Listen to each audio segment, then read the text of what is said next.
中国驻美国的大使谢锋之前有去哈佛大学演讲，有台湾学生和西藏的学生咧抗议。这学生是批评中国害香港失去民主和自由，而且佫对西藏的维吾尔族进行种族灭绝的打压，所以无资格伫哈佛演讲。咱的外交部是表示，台湾是世界的台湾，台海议题绝对毋是中国所讲的内政问题。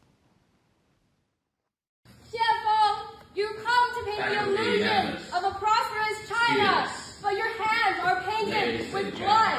You robbed the Hong Kongers of their most fundamental freedoms and devastated their democracy. 拍档中国驻美大使谢锋演讲，学生也中国讲白贼的报条，大声谴责中国摧毁香港、甲台湾民主自由的这查某囡仔是来自台湾的哈佛的学生。伊徛起抗议了后，随后拖出场外，所来第二名学生也对观众席徛起来，对咧抗议。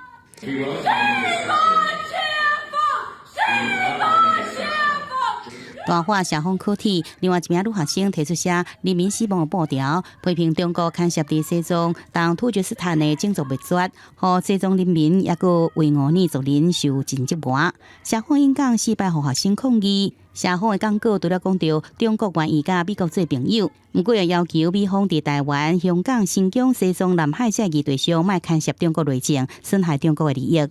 台湾是世界的台湾，台海议题绝非中国片面宣称的内政问题，而是与国际安全与繁荣息息相关的国际重要议题。谢锋在他的演讲里面特别提及到，美中要一起来共管台湾问题的这个分歧。中国很清楚美国对于中国的立场，尤其一中原则的不认同，所以谢锋的。